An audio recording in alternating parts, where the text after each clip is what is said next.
तो question number 14 क्या कहता है? कहता है कि side A B and A C and median A D of triangle A B C are respectively proportional to side P Q and P R and median P M of triangle P Q R. इसका भी diagram आपको देनी रखा है, खुद से बनाना है भाई। दो ट्राइंगल है, कौन कौन से? एक तो है ए बी सी बना लिया मैंने, और दूसरा ट्राइंगल क्या है? पी क्यू आर, मैंने पी क्यू आर बना लिया, ठीक है। फिर कहता है इनकी जो साइड्स है वो इस तरीके से प्रोपोर्शनल है कि ए बी जो है वो पी क्यू के, फिर ए सी जो है ये ए सी पी आर के, और ए डी जो है वो मीडियन पी एम के प्रोपोर्शनल है। ओके, कहता है शो करना है कि ए बी सी, ये triangle A B C similar है किसके? पी क्यू आर के। देखो ये सिमिलर हो जाता है, 4 रूल हमारे पास होते हैं, 4 रूलों के बारे में आपको पता है। अगर किसी तरीके से ये साइड इसके प्रोपोर्शनल है, ये वाली साइड इस वाली साइड के प्रोपोर्शनल है, मुझे एक एंगल चाहिए, या फिर मैं किसी तरीके से इसको प्रोपोर्शनल कर दूं, बी सी प्रोपोर्शनल कर दूं क्यू आर के, तो इसको तो मैं ऐसे प्रोपोर्शनल कर नहीं सकता अपने आप से, मैं कोई एंगल निकाल सकता हूं। एंगल कौन सा? ये वाला एंगल, एंगल ए अगर मैं पी के बराबर कर दूं, पूरे के बराबर, तो मेरा काम बन जाएगा, ठीक है।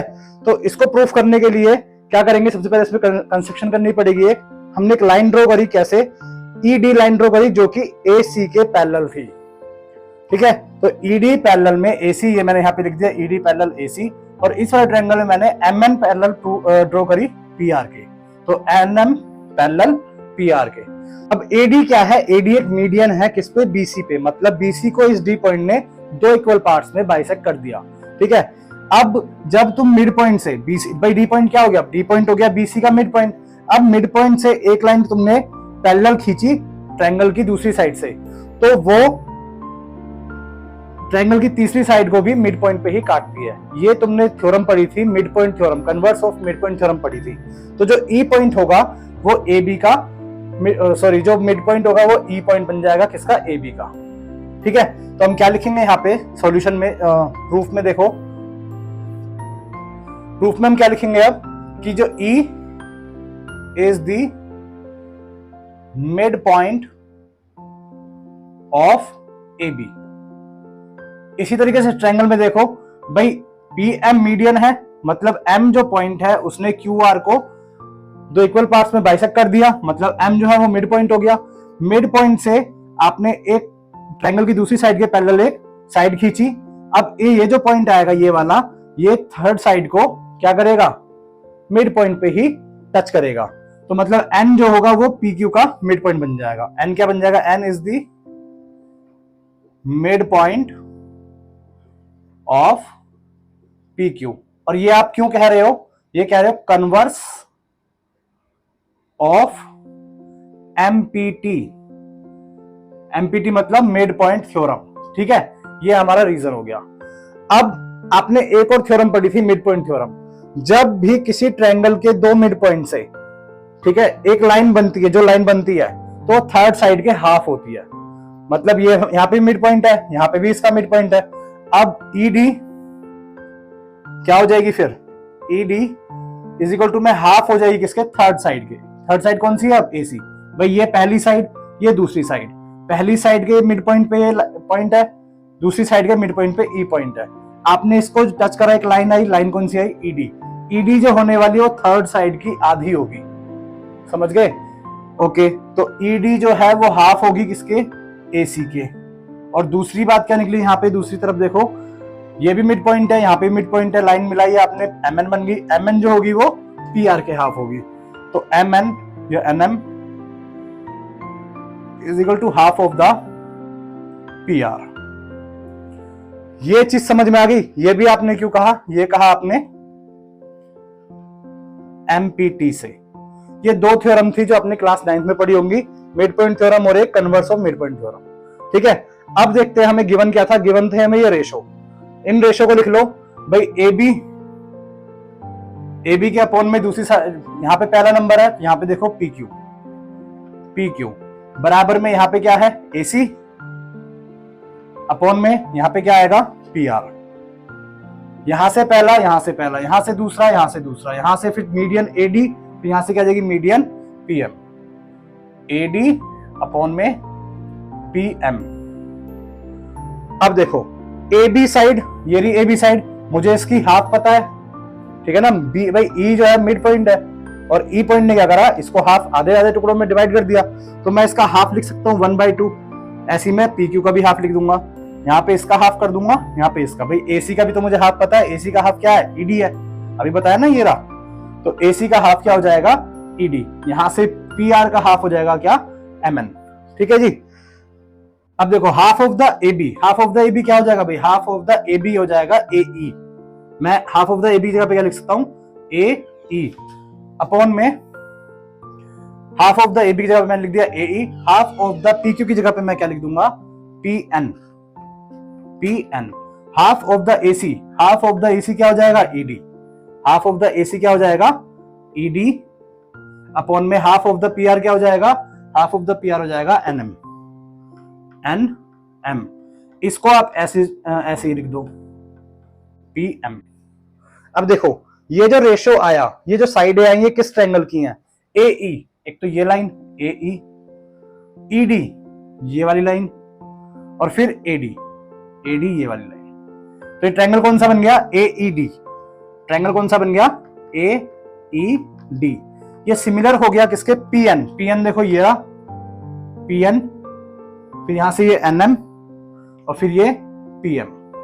तो ट्रायंगल कौन सा बन गया, पी एन एम। आपने मीडियन से जुड़े हुए रहना है, नहीं तो आप जब ए बी का हाफ लिखना था तो आप ई बी भी लिख सकते थे, लेकिन अगर आप ई बी लिखते तो आप मीडियन से दूर हो जाते, है ना। हमें ये एंगल को बराबर प्रूफ करना है, तो हम इससे दूर क्यों जाएं, हम इस एंगल के पास में रहेंगे ना। इसलिए मैंने ए बी का हाफ क्या लिखा, ए ई। ए बी का हाफ क्या लिखा मैंने, ए बी का हाफ ए ई। इसी तरीके से मुझे यहाँ पे ये एंगल प्रूफ करना है, तो मैं इसको नीचे वाली क्यों लिखूंगा, मैं ये नहीं लिखूंगा ना। तो इसलिए मैंने पी क्यू का हाफ लिखा पी एन, पी क्यू का हाफ मैंने लिखा पी एन। बात समझ में आई। अब जब दोनों ट्रायंगल ये सिमिलर प्रूफ हो चुके, कौन से क्राइटेरिया से हुए भाई, यहाँ पे भी साइड है, यहाँ पे भी साइड है, और यहाँ पे भी साइड है, तो एस एस एस, तो S S S similarity criteria से ये दोनों ट्रायंगल क्या हुए, सिमिलर प्रूफ हो चुके हैं। ठीक है। अब अगर ये दोनों ट्रायंगल सिमिलर हैं, मतलब ये दो ट्रायंगल, एक ये वाला ट्रायंगल और एक ये वाला ट्रायंगल, ये सिमिलर है, तो यहाँ पे ये एंगल मैं इसको 1 बोल देता हूँ, और यहाँ पे इसको बोल देता हूँ 2। तो एंगल 1 बराबर में हो जाएगा एंगल 2 के। बोलो क्यों होगा, क्योंकि ये होगा CPST।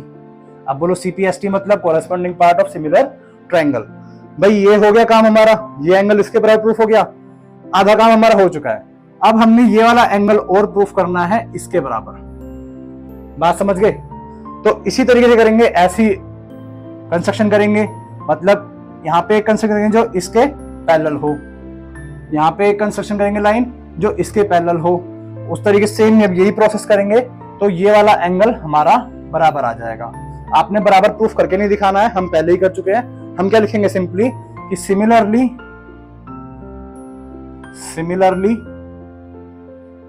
इसको 3 बोल दो और इसको बोल दो 4। Similarly angle 3 is equal to में एंगल 4। ठीक है भाई, यहाँ पे सिमिलर लिख दिया, इसका मतलब ये है कि हम सारा कुछ पहले की तरह करेंगे। ओके। अब इसको आपने मान लिया था इक्वेशन 1 और इसको आपने मान लिया था इक्वेशन 2। अब क्या करो, सिंपली ऐड कर दो इक्वेशन 1 और 2 को। यहाँ पे लिखोगे ऐड इक्वेशन 1 एंड 2।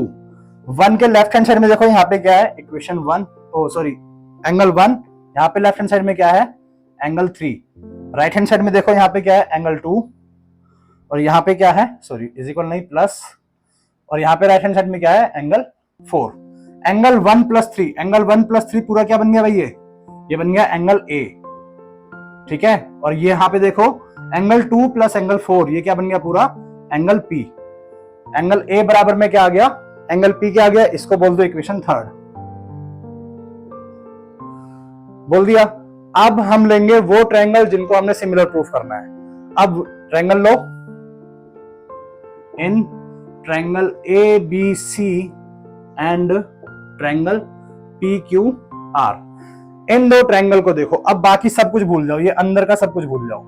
ठीक है, इसको मैं मिटा दूं यहां से, ये मैं यहां से इसको मिटा देता हूं। ये एंगल मैं बराबर प्रूफ कर चुका, इसको मैंने यहां से साफ कर दिया।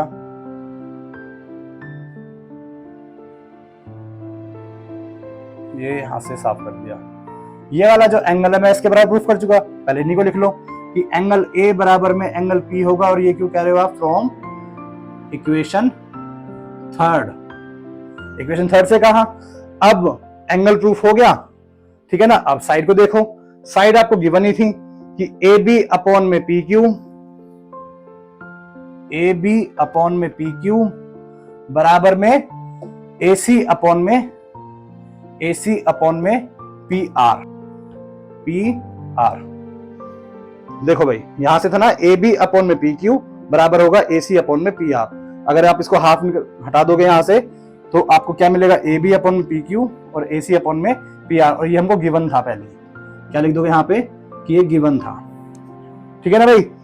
एंगल प्रूफ कर दिया आपने, दो साइडें प्रूफ कर दी आपने, दो साइडें प्रूफ कर दी और एंगल प्रूफ कर दिया। इसका मतलब क्या हुआ, जो आपका ट्रायंगल होगा, थोड़ी जगह कम है भाई, triangle A B C similar हो जाएगा किसके, ट्रायंगल पी क्यू आर के। और ये क्यों होगा, by S A S similarity criteria से। और यही हमको प्रूफ करना था, ये हमने प्रूफ कर दिया और यहाँ पे बात खत्म। क्वेश्चन बहुत इजी है, थोड़ा एक बार प्रैक्टिस करोगे आपको समझ में आ जाएगा कैसे करना है। तो ट्रिकी है बस ये दो थ्योरम्स हमने नहीं लगाई हैं। 9th क्लास ठीक तो बात करना मुझे भी पता है आपको अच्छा नहीं लगता होगा, लेकिन ये थ्योरम्स आपने देखनी होंगी, सीखनी होंगी कि जब भी किसी मिड पॉइंट से सेकंड साइड के, ट्रायंगल के सेकंड साइड के पैरेलल एक लाइन खींच जाती है तो थर्ड साइड को भी मिड पॉइंट पे काटती है। ये कहा किसने, कन्वर्स ऑफ एमपीटी ने, ठीक है। और एमपीटी क्या बोलती है कि अगर ट्रायंगल की दो साइड के मिड पॉइंट से जो लाइन जुड़ी वो थर्ड साइड की आधी होती है, ये कहा था एमपीटी ने। तो दोनों थ्योरम्स को यूज करके हमने यहाँ पे हाफ ऑफ द निकाल दिया और यहाँ से रेशियो निकाल के ट्रायंगल प्रूफ कर लिए। ट्रायंगल प्रूफ करने के बाद एंगल प्रूफ कर लिया, हाफ पहले इधर इतना एंगल पहले प्रूफ करा हमने, फिर इतना एंगल, फिर सिमिलरली हम यहाँ से ये वाला एंगल प्रूफ कर बैठे और यहाँ से ये वाला एंगल प्रूफ कर बैठे। दोनों एंगल्स को ऐड कर दिया हमने, लेफ्ट हैंड साइड वालों को एक जगह, राइट हैंड साइड वालों को एक जगह। तो हमें क्या मिल गया, ये पूरा एंगल मिल गया, एंगल ए, इधर से पूरा एंगल मिल गया, एंगल पी। बस हमारा आधा काम हो चुका था यहाँ पे, ठीक है ना। इसी के साथ ये सवाल भी होता है खत्म। बढ़ते हैं अपने अगले क्वेश्चन पे।